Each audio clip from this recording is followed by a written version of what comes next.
penyanyi ni dah mati sebenarnya. Korang ingat tak lagi penyanyi yang bernama Avril Lavigne? Penyanyi yang pernah meletup dengan lagu Complicated, Girlfriend, lepas tu dia jadi ikon pop punk awal tahun 2000.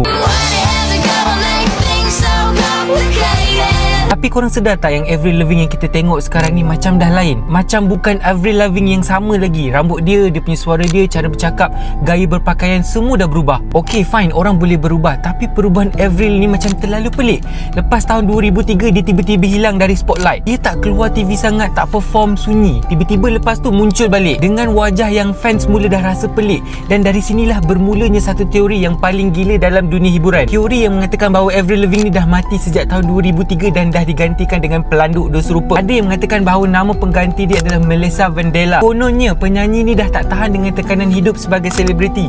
Dia struggle dengan depression lepas kehilangan datuk dia. Masa tu pula media dah mula serang dia. Populariti dia pun terus turun. Dan lepas tu satu kejadian yang misteri. Penyanyi ni dikatakan meninggal dunia. Tapi label rakaman dia tak nak benda ni bocor. Sebab waktu tu dia tengah berada di puncak karier. So diorang pun gunalah Melissa ni, pelakon pelanduk dua serupa yang pernah diguna untuk cover paparazzi sebelum ni.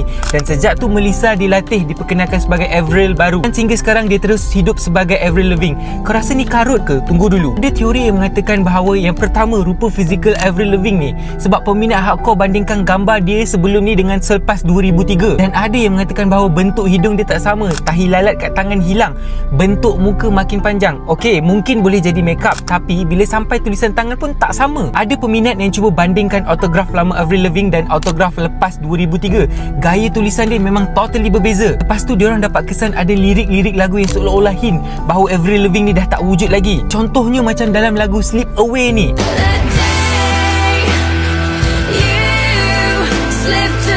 Lagu tu dikatakan dikeluarkan selepas Avril Lavigne ni hilang dan ramai percaya ia ditulis oleh Melissa sebagai tribute untuk Avril Lavigne yang sebenar. Sebelum 2003, penyanyi ni memang rebel habis, t-shirt koyak, seluar kargo, tali leher, cakap pun kasar, brutal. Tapi lepas tu Avril jadi yang lebih feminin, tiba-tiba muncul dengan gaun, lepas tu suara pun lebih lembut, image berubah terus. Ramai rasa macam tengok orang lain. Ada satu video waktu dia kena interview, wartawan tanya soalan basic tentang album dia, dia blur gila, macam tak tahu pun info pasal diri dia sendiri. Penyanyi ni pernah nafikan teori ni dalam satu temu bual, tapi jawapan dia macam tak meyakinkan. Dia gelak, dia kata it's so dumb, tapi dia tak explain kenapa ada semua perubahan pelik tu. There's a conspiracy theory that I'm not me. Kalau betul teori tu mengarut, kenapa tak bagi je bukti yang kukuh? Yang peliknya, lepas teori ni viral, banyak sumber online yang ada info tentang Melissa Vandella ni tiba-tiba hilang ataupun diturunkan. Dan orang jadi pelik. Ini bukan kali pertama dunia hiburan buat benda pelik yang macam ni. Korang ingat tak Paul McCartney? Ada juga teori yang kata dia dah mati dan digantikan. Tupac, Elvis, semua ada teori yang lebih kurang sama. Kalau ada duit, kuasa dan ajadan tersembunyi, apa-apa pun boleh jadi. Tapi betul ke semua ni atau cuma teori liar fans yang overthinking? Kau rasa logik tak artis boleh ditukar dan seluruh dunia tak sedar?